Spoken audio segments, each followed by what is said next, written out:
Hey everybody, it's Jim here, and as you can see, we have another box with a guitar inside of it. This time we're going over a brand we've never had on the channel and is pretty scarce in the United States, and that is Sire. So without further ado, let's open it up and let's see what's inside.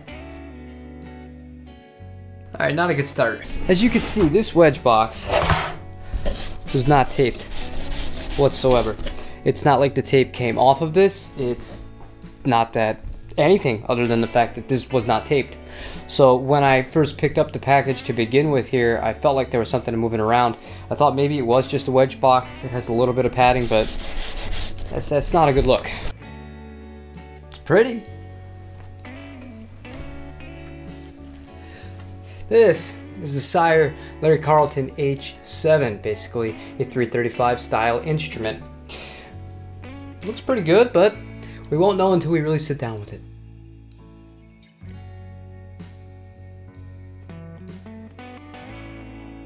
Alright, the first thing that jumps out to me is this is a gorgeous white finish that is uncommon on a 335 style instrument. That's kind of the reason I chose it. Now, before we go any further, remember the entire point of this is so that I can go over the nitty-gritty as far as the quality control goes. So if it seems like I'm nitpicking, that's kind of what I'm going for here when I make these kinds of videos. It's not to be overly critical. Now, that being said, this guitar immediately reminds me of a 2013 Gibson Midtown Custom that I purchased new many years ago, to the extent that the little details around the F-holes, you can see the paint's not exactly the most inspiring job where it gets into the finer areas. As a whole, the body itself, it's great. It's pretty hard to screw up a flat finish like this, so to speak, or a monotone kind of color finish like this, as long as it's glossed over correctly. That being said, I'm noticing little issues with areas near the binding and near the F-holes. So other than that, this has a tune-o-matic bridge, which is pretty cool, a tune-o-matic style bridge to it. The two Larry Carlton voiced Alnico 2 humbuckers and a maple center block that goes down the middle. Yeah, I don't love that part of the binding right there. Right where the bottom strap is, you can really see it. In a way, the binding job on this reminds me, quality-wise, of the Guitar Fetish Telecaster double-bound body that we had. It's not egregiously bad, but it's definitely not anything to write home about as far as the quality goes. Let's see if we can zoom in a little bit there so you can see. Yeah, see, right around the F-holes, a little bit of an issue with that. All right, let's have a look at the neck. This says it has rolled fingerboard. It does. That feels really good. Fret ends feel really good, too. Definitely a step up from the Harley Benton in that aspect. But you would expect it to be, considering this is, you know, more than double the price of the Harley Benton offering. Okay, now to the back of the headstock. This is a made in Indonesia instrument, 2021 serial number, obviously to it. The back of the guitar is pretty clean. We'll show an overall shot of that. But as far as the tuners go, these are just their house brand, I believe. They're not labeled, but they don't feel bad. Finally, finishing up with the headstock. That is a gorgeous headstock. I love the way that the signature in the silver kind of pops out. Same with the Sire logo. Looks really classy. This guitar has a bone nut and cut pretty darn well, if I do say so myself. Alright guys, my initial thoughts are, outside of some definite fit and finish issues, this guitar is put together pretty decently. I'm excited to play it. However, for this demo, we're not going to be using any sort of digital modeler, no Helix, no Quad Cortex, no plugins. We're just going to be miking up this old vintage Music Man amp with a 57 going into the interface, because this feels like the kind of guitar that you want to play through an old tube amp. So without further ado, let's hear how it sounds.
tried to keep the playing as basic as possible. You guys aren't here to hear me play. You're here to hear the bass kind of fundamental tone of the instrument and get my thoughts and the feel from it. So, when I unboxed the guitar, I kind of started off on the wrong foot with it. Having the wedge box not be taped up and kind of the little imperfections within the finish. It is what it is, but I felt the neck, and I felt like the neck was going to be really good.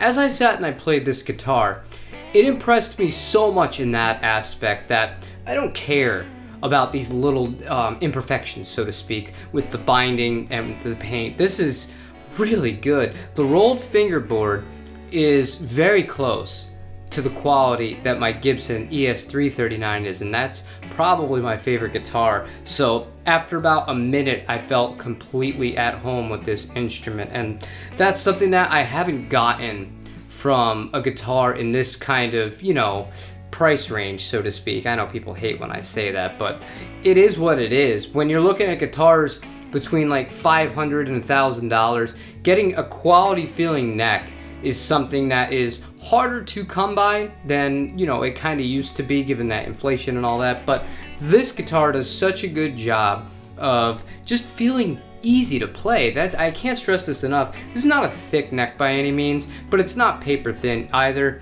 It's just right. And as far as the electronics go, what you see is what you get. There are no push pulls, no anything weird with the switches. This is just a straight up quality 335 style instrument, very similar to my Gibson. I just really appreciate that. You don't really need all those extra things when you get the core things down right. And for me, these Alnico 2 pickups really excel at the clean tones and the edge of breakup. Yes, there were examples I did play that have a little bit more gain on them and they sounded just fine. But really the sweet spot is those silky cleans. This is just such a full sounding guitar, and combine that with the neck feel, it's really a winner in that aspect. So overall, I think this is a quality instrument, and when you're talking about price and the competition here, this is an infinitely better guitar than the Harley Benton HB35 Plus. That's no offense to that guitar. I think that guitar hangs with the Epiphones, but this is better than both of those, and that includes the inspired by Gibson Epiphone 335s that I've given a chance to. However, there's a brand called Eastman. If you're not familiar with them, they also make 335 style instruments. They have a T386 for $9.99. Comes with high-end Goto hardware, Kent Armstrong pickups, switchcraft jack, CTS pots, and a hard shell case. I emphasize that for a reason. This guitar, if you purchase it new from Sweetwater, I think it's the only place you can get this finish in America if you do not buy it from Thomann like I did. $720, and you saw what came in the box. Nada. No gig bag, no case, nothing. And once you go and try and price one out, they're not cheap. Hard shell cases in general have gotten a little bit more expensive over the years, but when you look for one that fits a 335, you're looking at least 150 bucks. So really, that 720 turns to 870 if you plan on taking this instrument out to go and play live. That being said, is it worth the extra $100 to the Eastman?